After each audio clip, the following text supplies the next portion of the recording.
দেখুন, একটা জবা গাছের ডাল বসিয়েছিলাম আমার এই পুদিনা পাতার বলটার মধ্যে।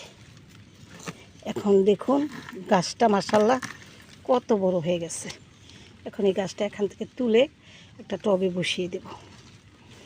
অনেক দিন ধরে ভাবতেছি যে গাছটা বড় হয়ে যাচ্ছে, বেশি বড় গাছ তুললে গাছটা মরেও যেতে পারে। কি সুন্দর লক লক করে বড় হয়েছে এমন ছোট্ট একটু জায়গায়। তো গাছটা তুলে একটা টবে বসিয়ে দেব। গাছটা তুলে ফেলি এখন ছোট্ট জায়গায়।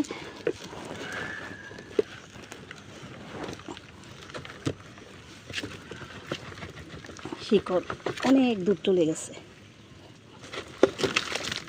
এই মাটি ছাড়াই তুলেছি, দেখি হয় কিনা। গাছটা কিন্তু এই যে শিকড় তেমন একটা বের হয়নি, গাছটা কিন্তু বেশ বড় হয়ে গেছে। দেখুন এখন এটা বসিয়ে দেব এই যে এটাতে, এই টবটাতে বসিয়ে দেব।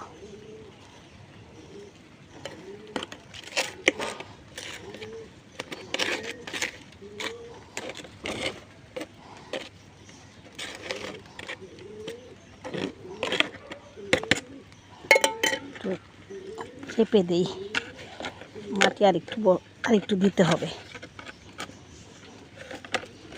এই যে গাছটা এই পটে বসিয়ে দিলাম, মাটি আরেকটু দিব, দিয়ে তারপরে পানি দিয়ে দিব। আরও মাটি দিয়ে দিলাম।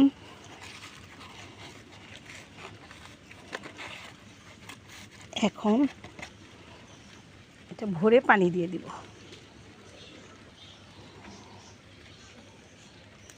এখন পুরা টবটা ভরে পানি দিয়ে দিব। গাছটা দেখুন কত ঝোপালো হয়েছে, মাশাআল্লাহ কতগুলো ডালপালা বের হয়েছে। আমার কোনো গাছই ফেলতে ইচ্ছে করে না, খুব মায়া লাগে। ডাল কাটলেই সেই ডাল আমি মাটিতে পুঁতে রাখি, চারা হয়ে যায়।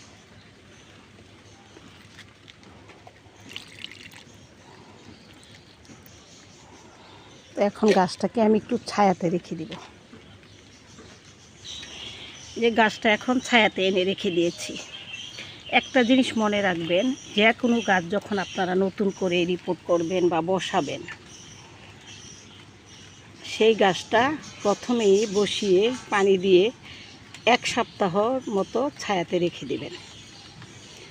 ছায়াতে রেখে দিয়ে তারপরে গাছটা যখন আবার সুন্দর করে একেবারে